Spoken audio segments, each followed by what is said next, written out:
प्रभु, हजुरले ईश्वरको दर्शन गरिबक्सेको छ त? हो, मैले ईश्वर दर्शन गरिसकेको छु। हामीले बाहिरबाट हेर्दा त हजुरलाई दुःख दर्द भइराखेको जस्तो लाग्यो नि। यो शरीर नै रोग व्याधिले ग्रस्त छ। ईश्वर दर्शन गर्नेले पनि ईश्वर लिएसम्म प्रारब्ध भोग गर्नु नै पर्छ। ईश्वर दर्शन गरे पनि मैले शरीर लिइरहेको छु। प्रारब्ध अनुसार प्राप्त दुःखले म खुसी छु। यसबाट पर हुन पनि चाहन्न। हो, मलाई दुःख त छ, तर त्यसको चोट भने मलाई छैन। मानिसले आफूलाई ईश्वरले अराएको काम गर्ने नोकर सम्झनु पर्दछ। म यस्तो उस्तो भन्ने घमण्ड हटाउनु पर्दछ। जंगलको रुख नकाटी पशुपतिनाथको मन्दिर देख्न सकिन्न, त्यसरी नै मनमा उम्रेका घमण्ड जस्ता आसुरी रुखहरू नकाटुन्जेल परमात्माको दर्शन पाइन्न। आज ईश्वर चिन्तन गर्ने बढी समय मिलेन भने पनि भोलि बढी समय दिनुहोस् भनी पुकारा गर्नु, ईश्वरसँगै रिसाउनु, किन दर्शन दिँदैनौ भनी बाज्नु। हेर्नुहोस्, रामकृष्ण परमहंस परमात्माको दर्शनका लागि परमात्मासँग कति चिच्याउने र कराउने गर्नुहुन्थ्यो। बाबा, हिमाललाई बादलले छेकेका बेला हामीले हिमाल देख्न नसके जस्तै हामीले आफूलाई चेतनाले ढाकेको हुँदा परमात्मालाई देख्न नसकेको हो त? हो, चेतना भनेको मतलब नै पञ्च इन्द्रियहरूको अधीनमा रहनु हो। हिमालले हेर्ने इच्छा भए पनि बादलले ढाकेका समयमा हामी हिमाल देख्न सक्दैनौँ। त्यस्तै पानीभित्र टाउको डुबाएका बेलामा बाहिरको कुरा हामी देख्न सक्दैनौँ। हामीलाई बाहिरी चेतनाले ढाकिरहेको छ। जसरी बादल हटेपछि हिमाल देखिन्छ र पानीबाट टाउको बाहिर ल्याएपछि बाहिरी दृश्य एवं वस्तुहरू देखिन्छन्, त्यसरी नै बाहिरी चेतना सबै हटिसकेपछि परमात्मा दर्शन गर्न पाइन्छ। बाहिरी चेतनाले हामी सबैलाई बन्दी बनाइरहेको छ। चेतनाबाट मुक्ति पाउने कसरी त प्रभु? जब तपाईँ म को हुँ, आत्मा के हो, परमात्मा के कस्तो हो, परमात्मा कहाँ छन् भन्ने चिन्तनमा मात्र डुबिरहनुहुन्छ, तपाईँ चेतनाबाट पार हुँदै ईश्वरतर्फ बढ्दै जानुहुन्छ। प्रभु, चेतनालाई गीतामा क्षेत्र भनेको जस्तै हो? हो, आँखाले देखेको बाहिरी क्षेत्र हो र भित्रको वस्तु जसले देख्छ त्यो क्षेत्रज्ञ हो। शरीर रक्षाका लागि चेतना आवश्यक पर्छ, तर ध्यानका लागि आवश्यक छैन। अर्को शब्दमा भन्ने हो भने चेतना भनेकै पञ्च इन्द्रियहरूको भावमा पर्नु हो। प्रभु, हामी रहने बस्ने ठाउँ वरपरका वातावरण, व्यक्तिको विचार व्यवहार आदिले हामीमा प्रभाव पार्छ जस्तो लाग्छ नि, के यसो हुने हो त? हो, ठिक हो। यस्ता कुराहरू फूलबाट निस्कने बास्ना जस्तै हुन्। तपाईँ फूलको बास्ना थाहा पाउन सक्नुहुन्छ, तर देख्न भने सक्नुहुन्न। त्यस्तै वरपरका वातावरण, मानिसका विचार व्यवहार आदिले नदेखिने गरी असर त पार्छ नै। हामीले बितेको कमाइ अनुसार प्रारब्ध पाएका हुन्छौँ। समुद्रमा जसले जत्रो भाँडो लिएर जान्छ उसले त्यही भाँडो मात्र भर्न सक्छ। चम्चा लैजाने व्यक्तिले समुद्रमा भएको सबै पानी हालेर ल्याउँछु भन्नु र प्वाल परेको भाँडोमा पानी भर्न सक्छु भन्नु सम्भव होला र? त्यस्तै गुरु या महापुरुषले जति उपदेश दिए पनि तपाईसँग बुझ्ने र पालन गर्ने क्षमता छैन र भाँडो प्वाल परेको छ भने यस्ता उपदेश कसरी सम्झनु होला? प्रभु, ईश्वर साक्षात्कार भएपछि त प्रारब्ध भोग्नु पर्दैन होला नि त? ईश्वर साक्षात्कार भएपछि पनि प्रारब्ध बाँकी रहन्छ। सबै कुरा प्रारब्ध अनुसार नै चल्दै जान्छ। प्रारब्ध सबै भोग गरिसकेपछि मात्र यस संसारबाट जीवले जन्म मरणको चक्करमा आउनु नपर्ने गरी सदाका लागि बिदा लिन्छ। आत्मा परमात्मामा मिल्छ। बुद्धिले प्रारब्धलाई केही गर्न सक्दैन, तर प्रारब्धले नै बुद्धिलाई हाँकेको हुन्छ। यज्ञ, दान र तप गर्नु भनेको के हो त प्रभु? जब स्वधर्मका 3 अनुशासनहरू पालन गर्दै व्यवहारमा उतार्न थाल्छौँ, तब हामीले आफूले केही जानेको बुझेको भान पर्न थाल्छ। मैले जाने बुझेँ भन्ने अहङ्कार आउन थाल्छ। अहङ्कारले खराब गर्छ र परमात्माको बाटोमा जाँदा बाधा दिन्छ। त्यसैले यसलाई हटाउनु पर्छ। खोलामा बाढी आएका बेलामा भेलले माटो कसिङ्गर बगाएर ल्याउँछ र नजिकको खाल्डोमा थुपारिदिन्छ। यसरी जम्मा भएको माटो कसिङ्गर नहटाई त्यो खाल्डोको पिँध हामी देख्न सक्दैनौँ। त्यसरी नै अहङ्कार नहटाई हामी परमात्माको दर्शन पनि पाउन सक्दैनौँ। अहङ्कार हटाउन हामीले यज्ञ, दान र तप गर्नुपर्छ। यज्ञ, दान र तप गर्नु भनेकै खाल्डोको माटो हटाएर जमिनको पिँध हेर्न खोज्नु जस्तै हो। तप भनेको के हो त प्रभु? तप भनेको नियमबद्ध चालचलन गर्नु हो। यसमा जसरी भए पनि आफ्नो कर्तव्यको पालन गर्ने काम मात्र हुन्छ। तपलाई पनि मन र बुद्धि गरी दुई भागमा बाँड्न सकिन्छ। अरू व्यक्तिहरूसँगको व्यवहारमा सहिष्णुता, सहन सक्ने शक्ति र विनय, नम्रता जस्ता गुणहरू बढाउनु पर्छ। क मन आफ्नो तोकिएको घेराबाट मन बाहिर जान्छ जाँदैन हेर्नुपर्छ र मनमा विकार, आवेग, इमोसन्स, होहल्ला र खुल्दुली, राग, रिस, लोभ, अज्ञानता आदि खराब भावना आउन दिनुहुन्न। आफूले सोचेको वा चाहेको भन्दा उल्टो भयो भने वा सोचे अनुसार नै हुन गयो भने पनि हामी आफ्नो ठाउँ छाड्न थाल्छौँ। हामीमा यस्ता कुराले असर पार्न थाल्छ। बुद्धि प्रयोग गरेर आफ्नो बाटोबाट बाहिर लैजाने कुसङ्गतिबाट बच्नुपर्छ। कुनै आइमाईको एउटै मात्र छोरा छ, त्यो पनि मर्यो भने उनले कतिसम्म बिलौना गर्दै सम्झिरहन्लिन् त? तपाईँ पनि ईश्वरसँग बिलौना गर्नुस् र नरोइकन पुकार गर्दै जानुस्। तेलको धारा बगे जस्तै ईश्वरमै श्रद्धा, भक्ति, प्रेम आदि बढाउँदै जानु। जसरी समुद्रमा मिल्न निरन्तर बगेर खोला गइरहन्छ, तपाईहरू पनि परमात्मा पाउन त्यत्तिकै लागि पर्नुहोस्। मनमा परमात्माकै ध्यान गर्नु। कहाँ हुनुहुन्छ, म किन दर्शन पाउन्न आदि पुकार गर्दै जानु। नदीको पानी एउटै खोजबाट बग्दा वेग बढी हुन्छ, तर त्यही पानी छरिएर बग्यो भने वेग कम हुन्छ। त्यसै गरी मनलाई अनेक कुराहरूमा लगाइरहनुहुन्छ भने त्यो मन ईश्वरको बाटोमा वेगले जान सक्दैन। त्यसैले नगरी नहुने काम मात्र गरेर ईश्वरको चिन्तनमा बढी समय बिताउनुहोस्। हेर्नुहोस्, तपाईँलाई कसैले 100 हात खन्दा कुवामा पानी आउँछ भन्यो भने एक हात उता खनेर 100 हात खने पनि पानी निस्कन सक्दैन। एउटै ठाउँमा खन्दै जानुभयो भने पानीको मूल अवश्य पाउनुहुन्छ। आफ्नो कर्तव्य मात्र गरेर हामी जब म को हुँ वा ईश्वर के कस्तो हो भन्ने जिज्ञासाको उत्तर पाउन अघि बढ्दै जान्छौँ, तब ईश्वरको नजिक पुग्छौँ। घरमा पालेको नोकर बिरामी भयो भने तपाईँ औषधि हुनुहुन्छ, तर ऊ कतै गयो भने वास्ता गर्नुहुन्न। त्यसरी नै अनावश्यक सबै कुरा छाडेर ईश्वरकै शरण पर्नुस्, उहाँमै आफूलाई समर्पण गर्नुस्। उहाँले नै सबै वास्ता गर्नुहुन्छ। बाबा, हामीले गर्ने कामको फलको आशा लिनुहुन्छ त? व्यवहारको काममा फलको आशा नलिनु, तर ईश्वर दर्शनको आश भने लिनै पर्छ। बाहिरी वैराग्य पनि ईश्वर दर्शन गर्ने बाटोमा बाधा नै हुन जान्छ। ईश्वर दर्शन गर्ने नै हो भने ब्रह्मा, विष्णु र महेश्वरको पदवी पनि काक बिष्टा बराबर सम्झेर त्याग गर्नुपर्छ। धन सम्पत्ति र मोज मज्जामा भुलेर बस्नु हुँदैन। बाबा, वैराग्य भनेको प्रलोभनमा नफस्नु हो त? वैराग्य भौतिक जीवनसँग मात्र हो, परमात्मासँग भने होइन। परमात्मा बाहेक अरू विषयको इच्छाहरू मनुष्यका दुश्मन हुन्। बाबा, उसो भए धनजनको पूर्ति गर्ने इच्छा भन्दा परमात्माको दर्शनको इच्छा गहिरो गर्ने हो त? हो, सो धर्ममा अगाडि बढ्दै जानुस्, अरू इच्छा सो त कम हुन्छन्। बाबा, वैराग्य भनेको प्रलोभनमा नफस्नु हो त? वैराग्य भौतिक जीवनसँग मात्र हो, परमात्मासँग भने होइन।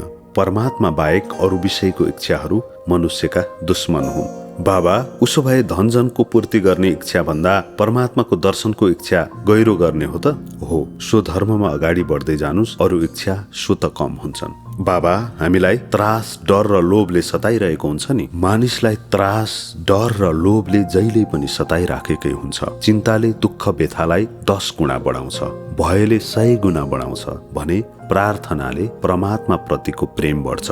हामीलाई आफू मरुला, के होला, कसो होला आदि भय जहिले पनि भइरहेकै हुन्छ। यस्तो भयो भने हामी अल्मलिन्छौँ। हेर्नुहोस्, भगवान बुद्ध परमात्मा चिन्तन गरेर रुखमुनि बस्नुहुँदा कति मार आयो र कति राक्षसी तत्त्वहरूले त्रास देखाउन आए, तैपनि उहाँ निडर भएर परमात्मा चिन्तनमै लागिरहनु भयो। त्यसपछि पनि उहाँलाई प्रलोभनमा पार्न भनेर अनेक युवतीहरू आए, तैपनि डगमगाउनु भएन। यस प्रकारका सबै बाधा हटाइसकेपछि मात्र उहाँले बुद्धत्व प्राप्त गर्नुभयो। प्रभु, हामीलाई डर नदेखिने वस्तुबाट र लोभ देखिने वस्तुबाट आउने हो त? हामीलाई यी दुवैले जेलमा राखेको हो त?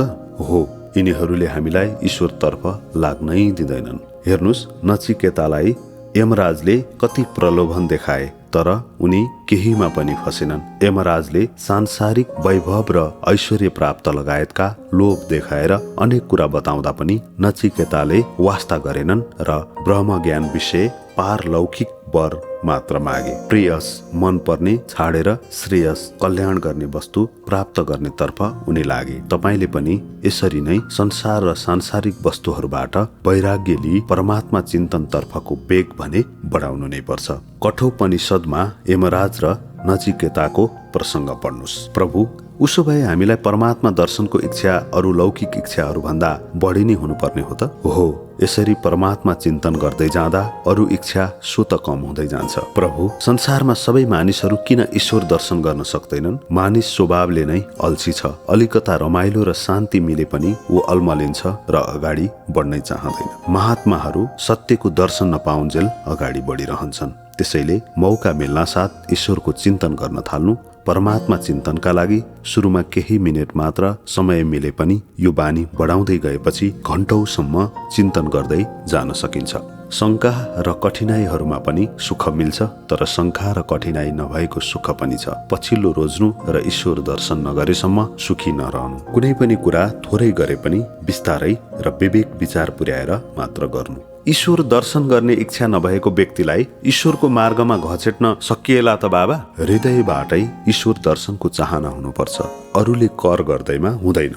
जीवन संसार र परिवारबाट वाक्क भएपछि मात्र परमात्मातर्फ लाग्न सकिन्छ। प्रभु, धन सम्पत्ति र परिवारले पूर्ण भए पनि ईश्वर साक्षात्कार नभएसम्म हामी पूर्ण नहुने हो त? एकदम ठिक। कर्तव्य गर्नु र ईश्वर चिन्तनमा मात्र मन लगाउनु। अरू केही वस्तु पनि कोही व्यक्ति पनि दिगा छैनन्, सबै नाशवान छन्। ईश्वरमा यस्तो प्रेम बढाउनुस् जसको अगाडि संसारका सबै वस्तु फिक्का हुन जान्छन्। बाबा, हामी सन्तोषी बन्ने कि असन्तोषी? ईश्वर चिन्तन र ईश्वर खुसी हुने काम मात्र गर्नु। ईश्वरलाई नै तिमी के चाहन्छौ र तिमीलाई के दिनुपर्छ भन्ने कुरा थाहा छ। व्यवहारमा आफूसँग भएकोबाट र आफ्नो कमाइबाट जे आएको छ त्यसबाट नै सन्तोष लिनु। परमार्थका कुरामा भने परमात्माको दर्शन नहुन्जेल असन्तोषी बनिरहनु। प्रभु, ईश्वरको एक झलकले हामीलाई जीवनभर पुग्छ त? एक झलकले पनि पुग्छ।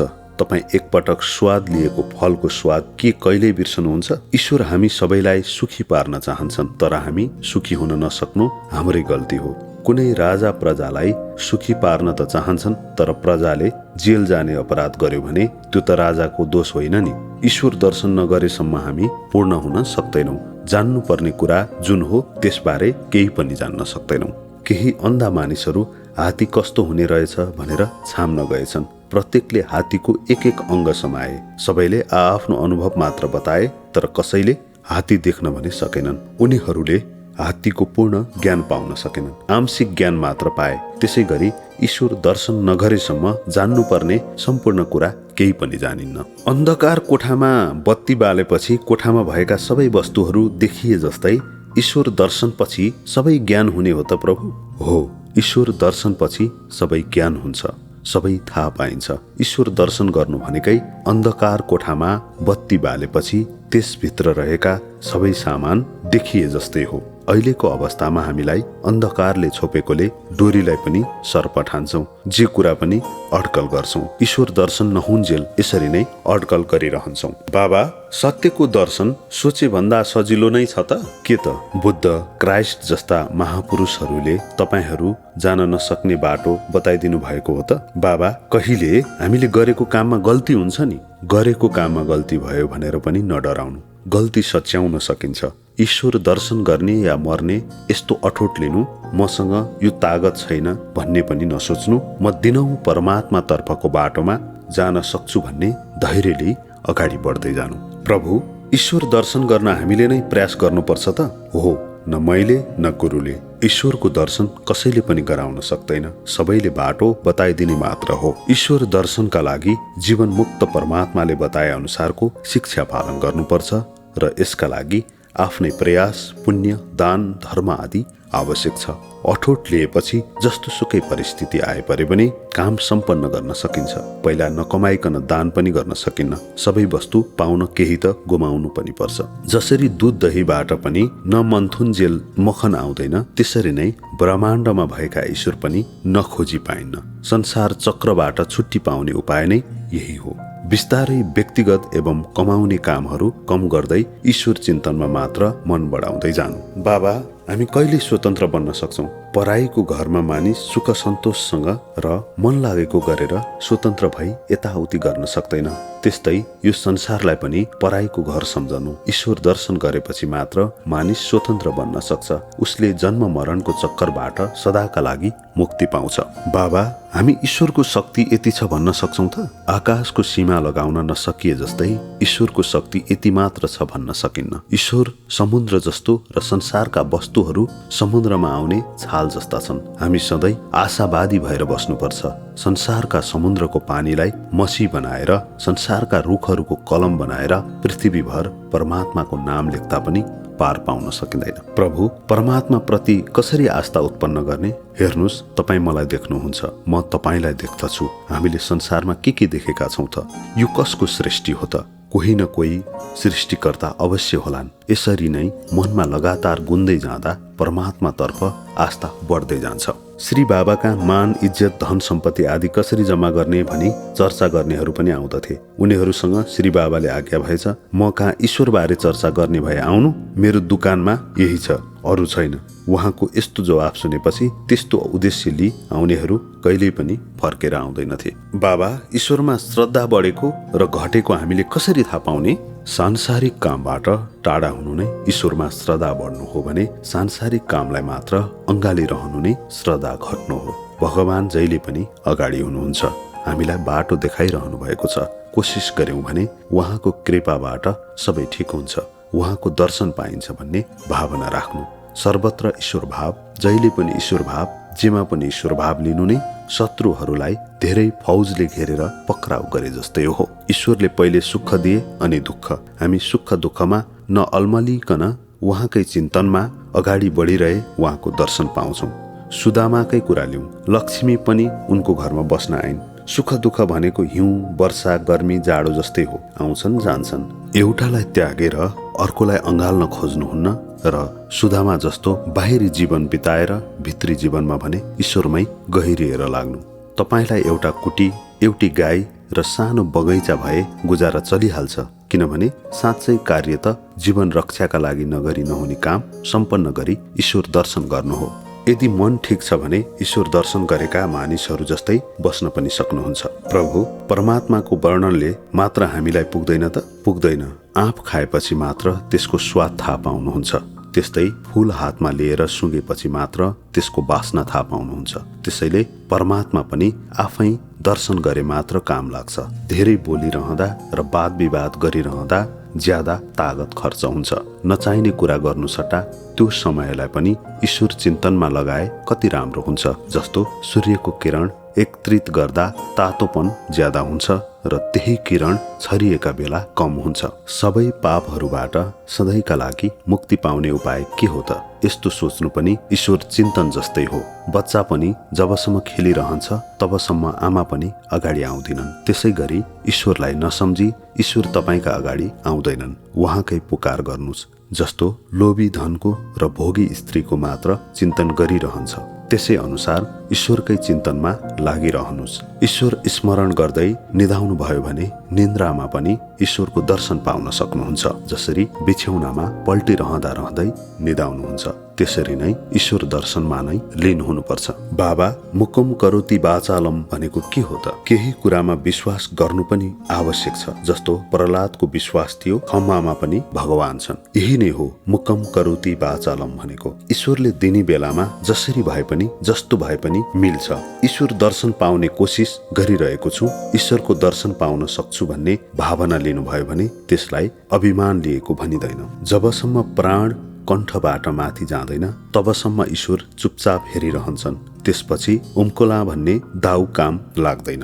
प्रहलादकै उदाहरण लिउँ, उनलाई आगोमा फाल्दा पनि परमात्माले, श्री कृष्ण परमहंसकै उदाहरण लिउँ, तरबार लिएर मर्न लाग्दा पनि परमात्माले मर्न दिएनन्। भगवानले जे गरेका छन् भलै गरेका छन् र जे गर्छन् भलै गर्छन् भन्ने सोच्नु। प्रशंसा गरे पनि ईश्वरकै गर्नु र गाली गरे पनि ईश्वरलाई नै गर्नु। बाबा, हामीले परमात्माको साकार रूपको उपासना गर्ने कि निराकारको? कसै कसैले हामीलाई साकार रूप सहितको र कसै कसैले निराकार रूप नभएको वस्तुको उपासना गर्नुपर्छ भन्छन्। वास्तवमा भन्ने हो भने दुवै सत्य छैनन्, किनभने हामीले केही वस्तु तयार गर्ने विचार गर्नासाथ त्यसको आकार, रूप आदि सोच्यौं या देख्यौं, त्यही अनुरूप काम सुरु गर्छौं। तर हामीले प्राप्त गर्नुपर्ने वस्तु परमात्मा भने निराकार अथवा नाम र आकारबाट पर छ भन्ने कुरा बुझ्नै पर्छ। पहिले अभ्यास गर्दा भने त हामीले साकार सगुण रूपको उपासना गर्नै पर्छ।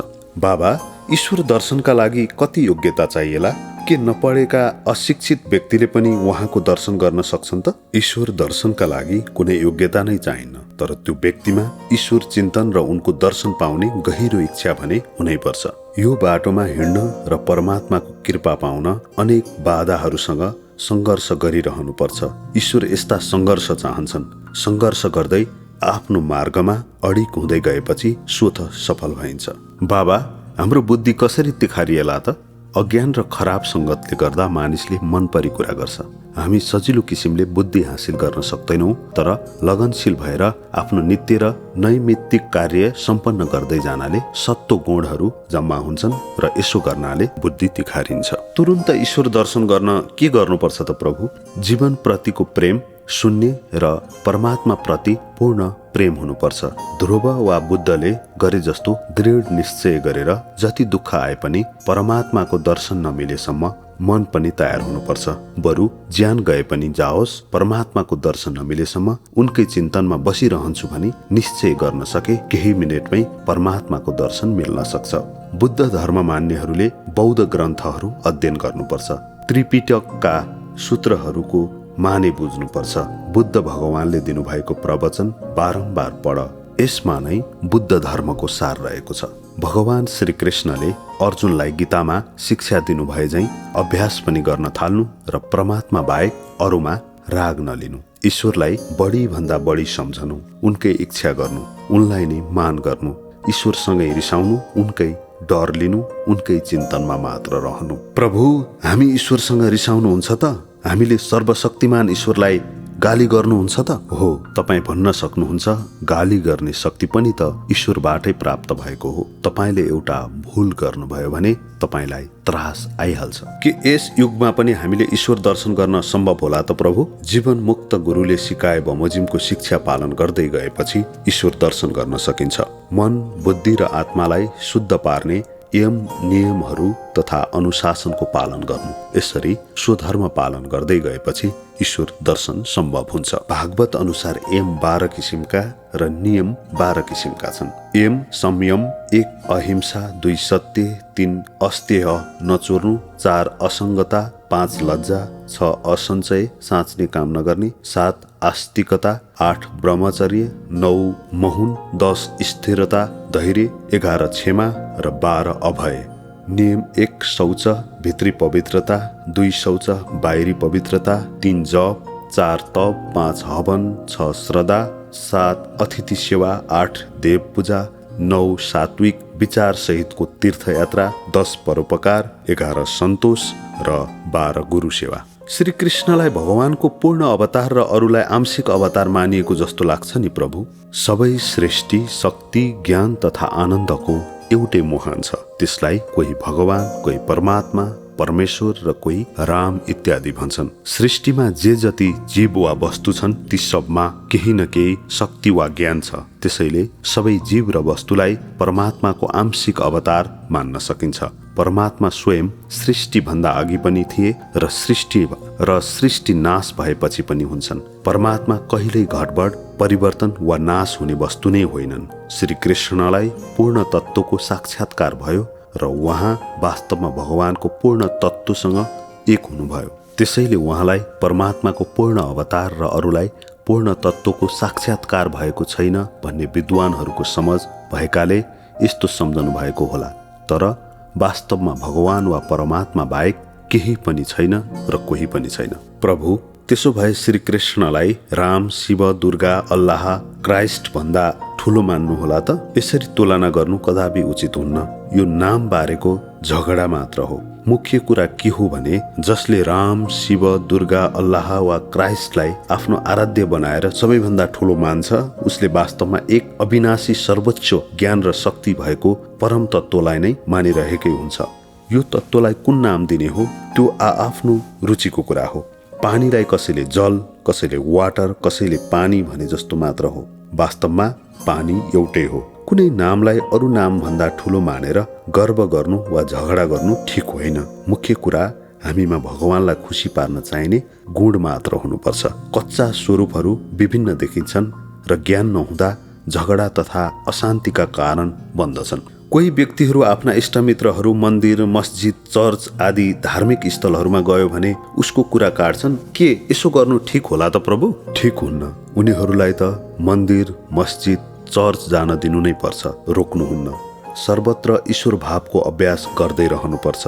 यसरी ईश्वरमा एक चित्तता हुँदै गएपछि ईश्वर साक्षात्कार पनि भइहाल्छन्। हिन्दू धर्ममा परमात्मा दर्शनका लागि अरू कुनै साधनहरूको आवश्यक छैन। खालि उहाँसँगै प्रेम बढाउने र उहाँकै पुकार गरिरहँदा दर्शन पाइन्छ भनिएको छ। आफूले प्रयत्न नगरी ईश्वर साक्षात्कार हुनै सक्दैनन्। मेरा गुरुले पनि यही कुरा सिकाउनु भएको थियो। हेर्नुस्, उद्धवले पनि भगवान कृष्णको कति सेवा गर्नुभयो, तैपनि श्रीकृष्णले उहाँलाई बद्रिकाश्रममा तपस्या गर्न पठाउनु नै पर्यो। ईश्वर तथा गुरुको अनुग्रह र कृपा बाटो देखाइदिने मात्र हो। गुरुको आज्ञा अनुसार आफै अभ्यास गर्नुपर्छ। गुरुको आज्ञा मुताबिक अभ्यास नगरी हुँदैन। सेवा गरेर मात्र पनि पुग्दैन। जसरी घरबाट हिँडेपछि बाटोमा देखेका वस्तुहरूलाई महत्त्व नै नदिएर तपाईँ चाँडो आइपुग्ने विचारले हिँड्नुहुन्छ, त्यसरी नै परमात्मा पुरुषोत्तमको दर्शन पाउने इच्छा मनमा लिएर अगाडि बढिरहनुपर्छ।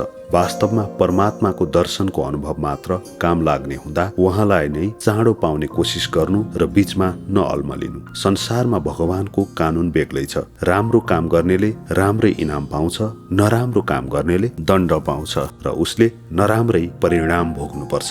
कुन अवस्थामा ईश्वर साक्षात्कार होलान् त प्रभु? जब मन, बुद्धि र आत्मा स्वच्छ भइरहन्छ अनि त्यस स्थितिमा परमात्माको साक्षात्कार हुन्छ। मन, बुद्धि र आत्मा स्वच्छ भएको थाहा पाउन सकिएला त प्रभु? यसबारे हामीलाई केही मर्जी हुन्छ कि? जब तपाईमा विवेक मात्र बाँकी रहन्छ र आडम्बर देखावटी केही गर्नुहुन्न, मन ठिक भएको स्थिति हो। आफूले गरेको कामबाट चाहिए जस्तो फल जब निस्कन्छ, बुद्धि ठिक भएको स्थिति हो। जुन बेलामा ईश्वरमा मात्र चित्त लगाइरहनुहुन्छ, आत्मा ठिक भएको स्थिति हो। ईश्वर सर्वे सर्वा हुनुहुन्छ भनिन्छ, तर पनि कतै देखिनुहुन्न। किन होला त प्रभु? तपाईसँग धेरै कामदार छन्, प्रत्येकको काम अनुसार केही दिनुहुन्छ। एक दृष्टिमा उनीहरूका लागि तपाईँ सर्वे सर्वा हुनुहुन्छ, अर्को दृष्टिमा केही पनि होइन, किनभने काम गरे बापत उनीहरूलाई केही दिने काम मात्र तपाईको हो। त्यसै गरी परमात्मा सर्वे सर्वा त हुनुहुन्छ, तर हामीले आफ्नो काम कर्तव्य नगरी उहाँ देखिनुहुन्न। परमात्मा स्मरण गर्ने हाम्रो काम हो।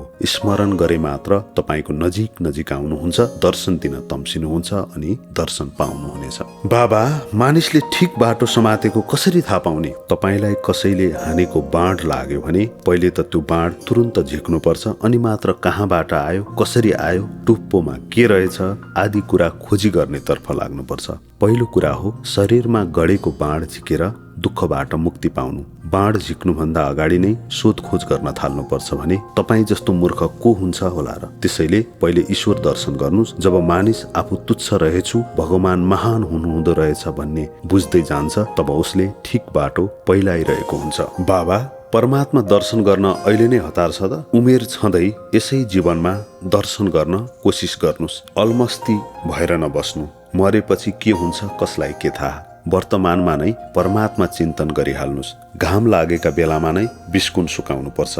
रात नपर्दै गन्तव्यमा पुग्ने कोसिस गर्नुपर्छ। त्यसैले हतारिनुस्। अल्छीपना र यसलाई बल पुर्याउने विषयहरू छाड्नुस्। तपाईँ मसँग बिदा मागेर घर जानुस्।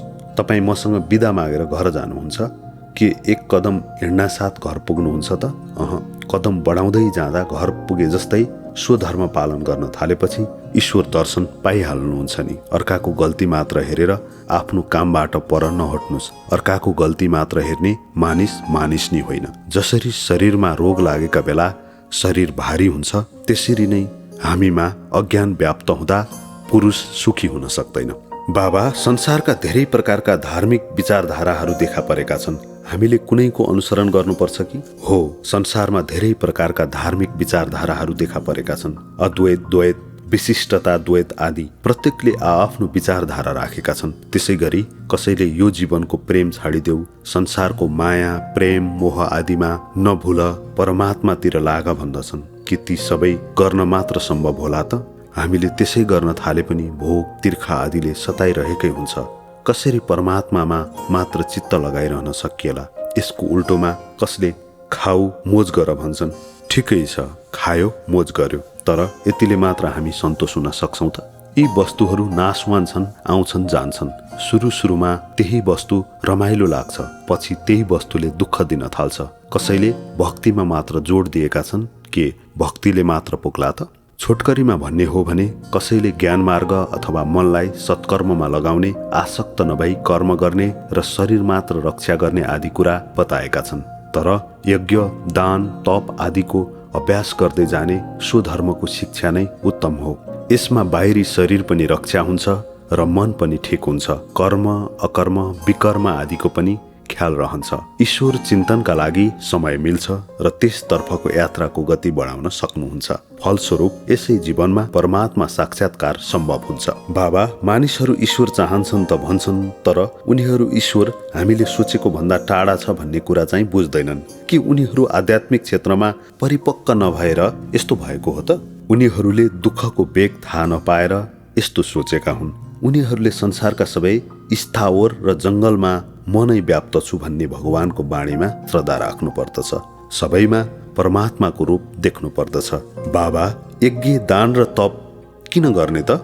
चुम्बकले फलामको टुक्रोलाई आफूतिर तान्छ, तर त्यही फलाममा हामीले अमिलो दल्यौं भने तान्न सक्दैन। संसार चुम्बक जस्तै छ। यज्ञ, दान र तप गर्नु भनेकै फलाममा अमिलो दल्नु जस्तै हो। यस्ता कुरा पालन गर्दै गयौं भने संसार रूपी चुम्बकले लोभ देखाएर हामीलाई तान्नै सक्दैन। जसरी विदेश गएको छोरा नकमाई खाली हात घर फर्केर आयो भने बाबु उसँग दङ्ग पर्दैन, त्यसरी नै यस जुनीमा परमात्मा चिन्तन गर्नुहुन्न भने परमात्मा पनि तपाईसँग दङ्ग पर्दैनन्। त्यसैले समय छँदै आजैबाट स्वधर्म पालन, राइट लाइफ गर्न थाल्नुहोस् र संसारबाट बिदा लिनुभन्दा अघि नै परमात्मा साक्षात्कार गरेर जीवन मरणको चक्रबाट सदा सर्वदाका लागि पार हुने कोसिस गर्नुहोस्। बाबा, हामीले छुटाउनै नहुने कुरा के हुन् त? शरीर रहउन्जेल 3 कुरा गर्न छुटाउनै हुन्न। 1. शरीर रक्षा, 2. दैवी गुणहरूको अभ्यास र 3. ईश्वरको ध्यान। मतलब शरीर ठिक हालतमा राख्ने, मनलाई अनुशासनमा राख्ने र आत्मालाई परमात्मा चिन्तनमा लगाउने। बाबा, हामीले कोसँग लड्ने, कोसँग नलड्ने? तिमी भन्दा बलियोसँग नलड, निर्दोषसँग पनि नलड। तिमी त्यससँग लड जो राग, द्वेष, अहंकार आदि शत्रुहरू तिमीसँग नलडिकनै तिमीलाई सखाप पार्न खोज्दछन्। जादुको खेला र टुनामुना आदि के कस्ता हुन् त प्रभु? यस्तोमा लाग्नु ठिक हुन्न। यसमा ज्यादा शक्ति खर्च हुन्छ।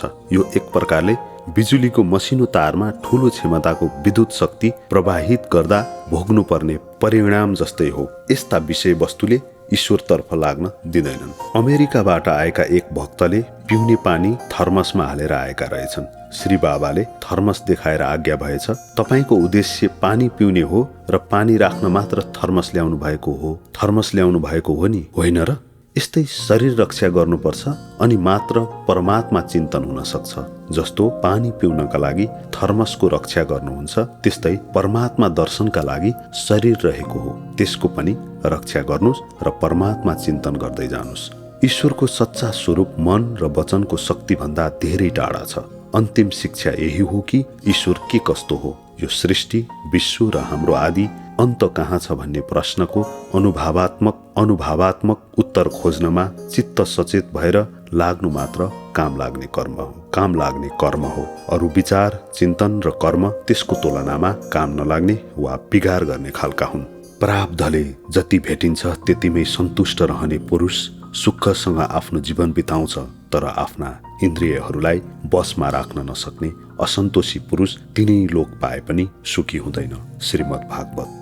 तीर्थहरूमा सबैभन्दा उत्तम तीर्थ गुरु तीर्थ हो र पवित्र वस्तुहरूमा पनि हृदय ज्यादै पवित्र हो। ज्ञानहरूमा परमार्थ तत्त्वको ज्ञान सर्वश्रेष्ठ ज्ञान हो र सन्तोष नै सबभन्दा उत्तम सुख हो। महाभारत। जसरी वायुले फूलमा भएको सूक्ष्म गन्धलाई उडाएर लैजान्छ, उसै गरी जीवले पनि सूक्ष्म शरीरलाई अर्थात् आत्मालाई आफ्नो साथमा लिएर जान्छ।